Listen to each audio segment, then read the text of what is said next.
सत्ता की शुरुआत आज हम उस सत्ता संकट से करने जा रहे हैं जिसका सामना भारत का एक पड़ोसी देश कर रहा है।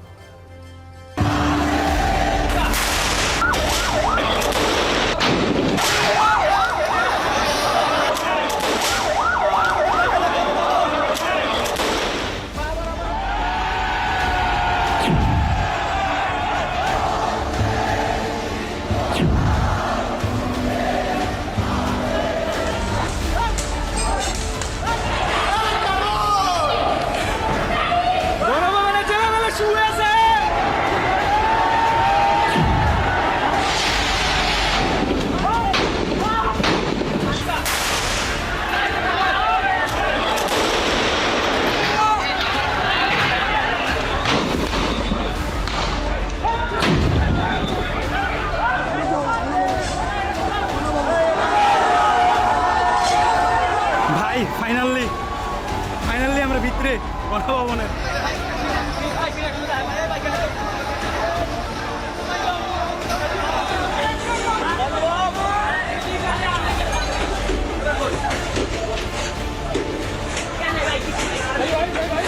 আপনাদের ভবন আপনারা দেখেন। এই শাকিল ভাই নামবেন।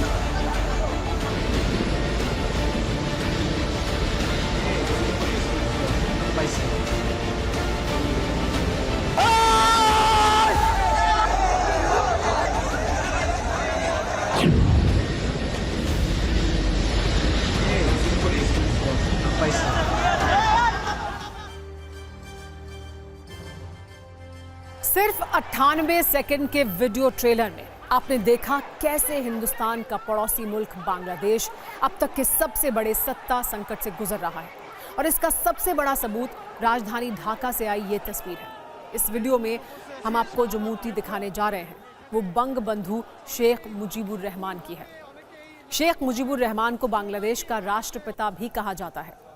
जिस देश में देखिए कैसे राष्ट्रपिता की मूर्ति पर इस तरह हथौड़े से प्रहार हो रहा हो, जिस देश में बीच चौराहे पर कुछ इस तरह उस देश के जनक का अपमान हो रहा हो, आप समझ सकते हैं वहां के हालात कैसे होंगे। इस समय वहां की सत्ता कितने संकट से गुजर रही होगी। बांग्लादेश में हालात विस्फोटक हैं। मिनटों में पीएम शेख हसीना, जो अब पूर्व पीएम हो चुकी हैं, उनकी सत्ता के सारे समीकरण सूटकेस में बंद हो गए और फिर वो अपनी कुर्सी, अपना देश, सब कुछ छोड़ने पर मजबूर हो गई। इससे गंभीर बात क्या हो सकती है कि एक देश की प्रधानमंत्री को वीडियो संदेश देने तक का मौका नहीं मिला। उनके आवास और घर की तरफ भीड़ बढ़ रही थी। सत्ता को बहा कर ले गई वो भीड़। उन्हें ढाका छोड़कर भागना पड़ा। तख्ता पलट हो जाए तो सत्ता ऐसे ही अदृश्य होती है जैसे कभी थी ही नहीं। आपको बता दें, लगभग पिछले 1 घंटे से शेख हसीना भारत में हिंडन एयरबेस पर हैं। तख्ता पलट के बाद शेख हसीना गाजियाबाद के हिंडन एयरबेस पर पहुंची हैं। हालांकि सूत्रों की माने तो उन्होंने भारत से कोई मदद नहीं मांगी है। भारत की तरफ से कहा गया है कि अगर वो मदद मांगती हैं तो विचार किया जाएगा। वहीं विदेश मंत्री एस जयशंकर ने पीएम मोदी को बांग्लादेश के पूरे हालात की जानकारी दी है। बांग्लादेश में जो हुआ और जो हो रहा है, ऐसा कभी श्रीलंका में हुआ था, जो कभी पाकिस्तान में हो चुका है, जो कभी म्यांमार में हो चुका है, आज वो बांग्लादेश में हो रहा है। आरक्षण की भट्टी में बांग्लादेश कुछ इस तरह जल रहा है कि देश की सत्ता, देश का भविष्य, देश की अर्थव्यवस्था, उस देश का अस्तित्व, सब कुछ संकट में आ चुका है। आगे क्या होगा कोई नहीं जानता है, लेकिन पिछले 24 घंटे से बांग्लादेश में क्या हुआ और कैसे शेख हसीना को देश छोड़कर भागना पड़ा, ये दुनिया भर के लोकतांत्रिक देशों के लिए एक केस स्टडी है। आज से सिर्फ 7 महीने पहले शेख हसीना ने 300 में से 204 सीट लाकर प्रचंड बहुमत से सत्ता हासिल की थी। लेकिन यह जनादेश कैसे जनाक्रोश में बदला और बहुमत वाली सरकार से हालात तख्ता पलट तक पहुंच गए, ये आपको 10 अपडेट के साथ आइए बताते हैं। ये भारत के नजरिए से बहुत महत्वपूर्ण खबर है। ये ऐसी खबर है जिसका सबसे ज्यादा असर भारत पर ही पड़ता है। इसीलिए सत्ता की इस कुंजी को आप बहुत ध्यान से देखिएगा।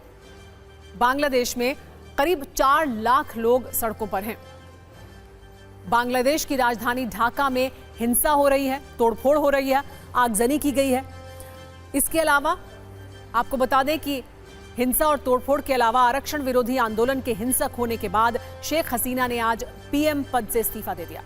यहां तक कि हालात को देखते हुए प्रधानमंत्री शेख हसीना को अपना देश छोड़ना पड़ा। बताया जा रहा है कि शेख हसीना ने आज दोपहर 2:30 बजे मिलिट्री हेलीकॉप्टर से उड़ान भरी।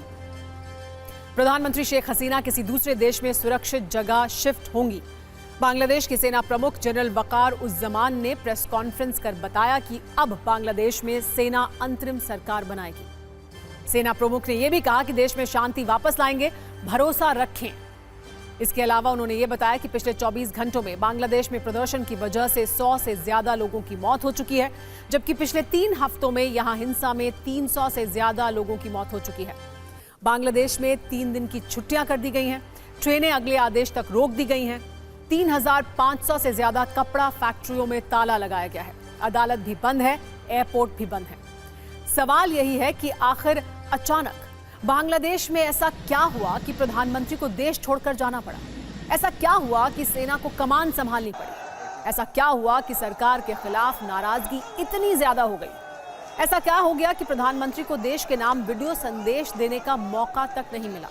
सत्ता में बांग्लादेश की पूरी कहानी डिकोड हो रही है, लेकिन पहले वो तस्वीर देखिए जो किसी भी लोकतंत्र के लिए शर्मनाक है, किसी भी सरकार के लिए शर्मनाक है। बांग्लादेश में प्रदर्शनकारी कैसे उपद्रवी बनकर न सिर्फ हाई प्रोफाइल इलाकों में घुस रहे हैं, बल्कि पुलिस, कानून, सेना सबको चुनौती दे रहे हैं। वैसे बांग्लादेश आरक्षण की इस आग में पिछले कई महीनों से जल रहा है, कई बार हिंसा भड़क चुकी है, लेकिन अब जब आक्रोश का पानी सिर से ऊपर आ गया तो चुनी हुई सरकार का सूरज कुछ ही मिनटों में डूब गया और परिणाम के रूप में बांग्लादेश के संस्थापक की मूर्ति पर हथौड़ा चलाने वाली ऐसी तस्वीर सामने आई। जो आपको जानना चाहिए, कौन है मुजीबुर रहमान, जिन्होंने भारत की मदद से बांग्लादेश की स्थापना की थी, जिन्होंने साल 1971 में पाकिस्तानी जुर्म का मुकाबला किया था। आज के हालात देखकर बांग्लादेश में तख्ता पलट की वो कहानी फिर से याद आ गई जब 15 अगस्त 1975 को शेख मुजीबुर रहमान की हत्या कर दी गई थी। उस वक्त वो बांग्लादेश के राष्ट्रपति थे।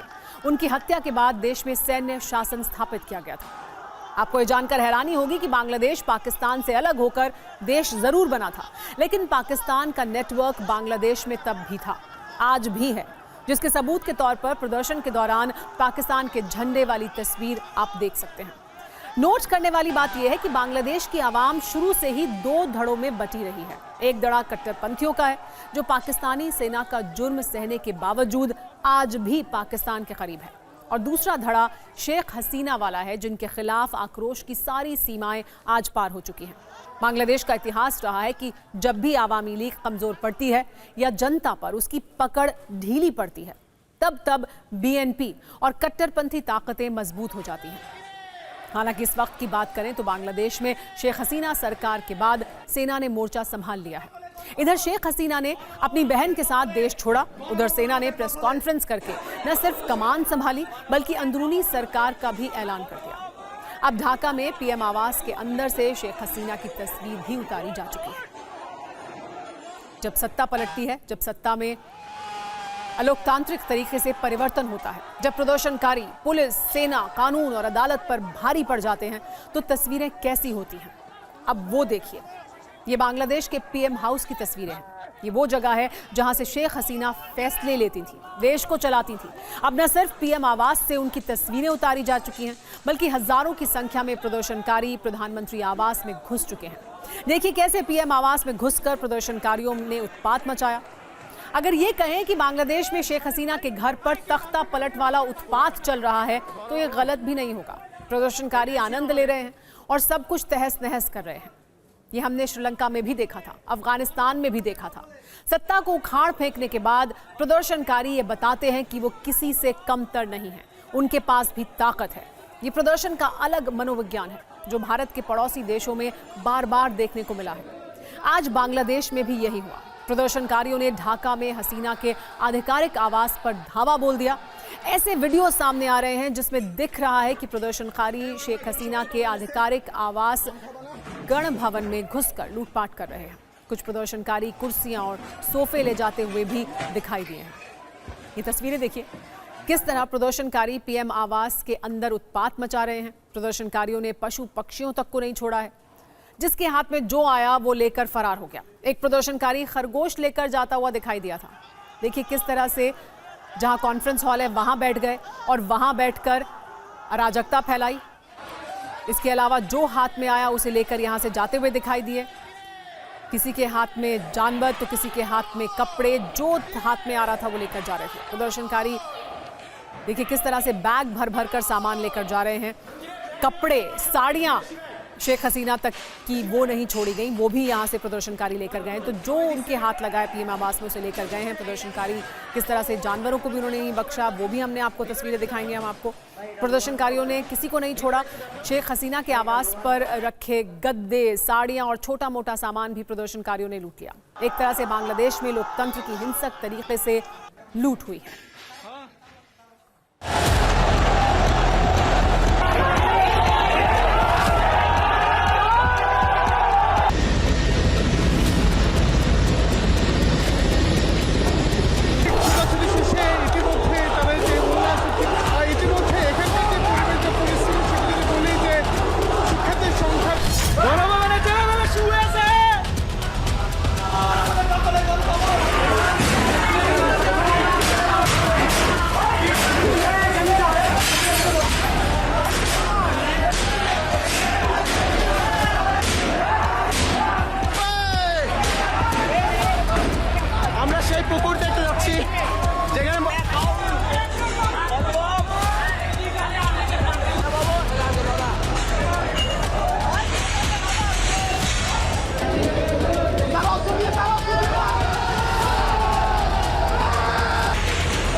बांग्लादेश के बिगड़े हालात का अंदाजा आप इसी बात से लगा सकते हैं कि अब तक 14 पुलिस वालों की मौत हो चुकी है। 300 से ज्यादा पुलिस वाले घायल हैं। 11,000 से ज्यादा लोग गिरफ्तार हैं। बांग्लादेश को $10 बिलियन का आर्थिक नुकसान हो चुका है।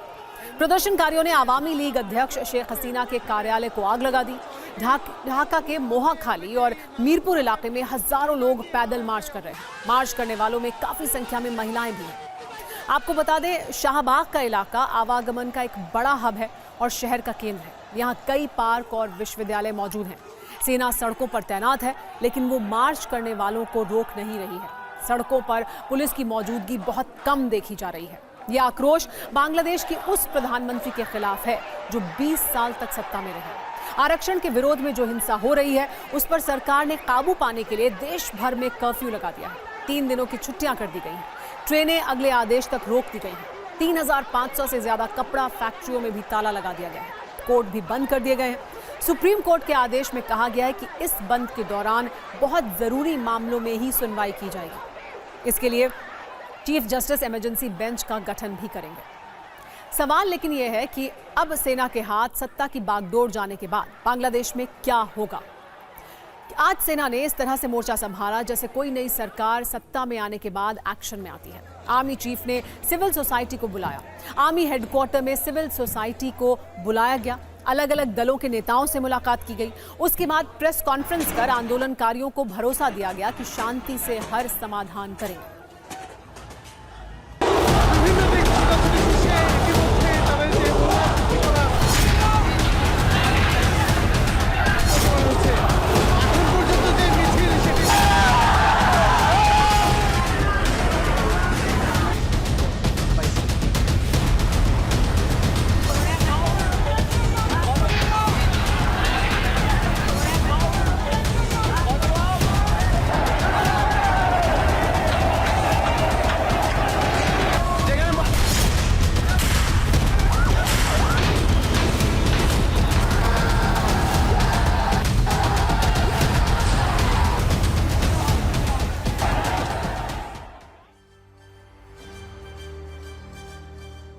बांग्लादेश में अब वहां की सेना अंतरिम सरकार बनाने की तैयारी में है। शेख हसीना के इस्तीफे के बाद आर्मी चीफ वकारुज्जमान ने प्रेस कॉन्फ्रेंस में स्टूडेंट से मांगे पूरी करने की बात कही और यह भी कहा कि आप लोग हमारे साथ चलेंगे तो हम स्थिति बदल देंगे। इस वक्त की बात करें तो आर्मी चीफ के हाथ में पूरे बांग्लादेश की कमान है। वकार उज़ ज़मान बांग्लादेश के आर्मी चीफ हैं। लेफ्टिनेंट जनरल वकार उज़ ज़मान को हाल ही में प्रमोट करके आर्मी जनरल नियुक्त किया गया था।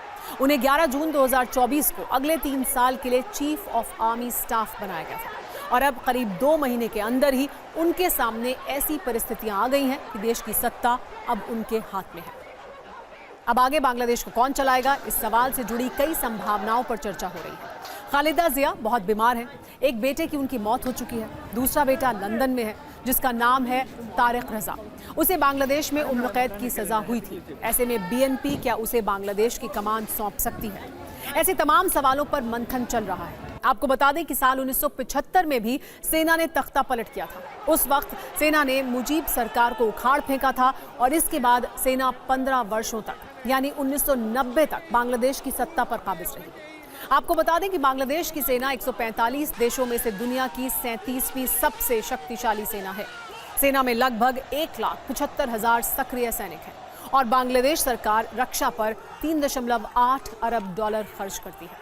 बांग्लादेश में प्रदर्शन का जमाते इस्लामी वाला कनेक्शन भी आप समझ लीजिए।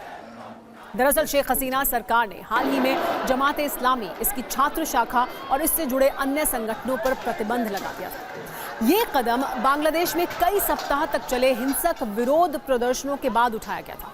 कहा जा रहा है कि सरकार की इस कार्रवाई के बाद ये संगठन शेख हसीना सरकार के खिलाफ सड़कों पर उतर आए हैं। आंदोलनकारी छात्रों को जमाते इस्लामी ने भड़काया और सरकार और छात्रों की बातचीत कामयाब नहीं होने दी, जिसके बाद बांग्लादेश की स्थिति आउट ऑफ कंट्रोल हो गई। जमाते इस्लामी एक राजनीतिक पार्टी है जिसे बांग्लादेश में कट्टरपंथी माना जाता है। ये राजनीतिक पार्टी पूर्व पीएम खालिदा जिया की समर्थक पार्टियों में शामिल है। जमाते इस्लामी की स्थापना 1941 में ब्रिटिश शासन के तहत अविभाजित भारत में हुई थी। 2018 में बांग्लादेश हाई कोर्ट के फैसले का पालन करते हुए चुनाव आयोग ने जमात का पंजीकरण रद्द कर दिया था। इसके बाद जमात चुनाव लड़ने से अयोग्य हो गई थी। बांग्लादेश में अल्पसंख्यक हिंदुओं पर हमला करने में भी जमाते इस्लामी का नाम आता रहा है। मानवाधिकार संस्था एमनेस्टी इंटरनेशनल ने अपनी एक रिपोर्ट में बताया था कि जमाते इस्लामी और छात्र शिविर लगातार बांग्लादेश में हिंदुओं को निशाना बनाते रहे हैं। अब सत्ता परिवर्तन के बाद जमाते इस्लामी सरेआम धमकी दे रही है। जमाते इस्लामी की ओर से कहा गया है कि शेख हसीना को घेरो, जिस देश में रुके उसके दूतावास को घेरो।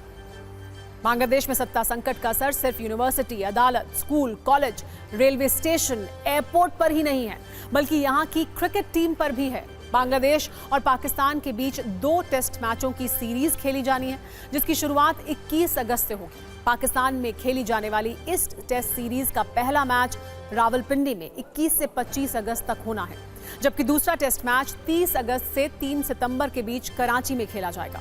बांग्लादेश की टीम को इस टेस्ट सीरीज के लिए 17 अगस्त को पाकिस्तान रवाना होना है, लेकिन कल कर्फ्यू के चलते बांग्लादेश की प्रैक्टिस टल गई थी। अब सत्ता परिवर्तन के बाद क्या होगा ये कहना मुश्किल है।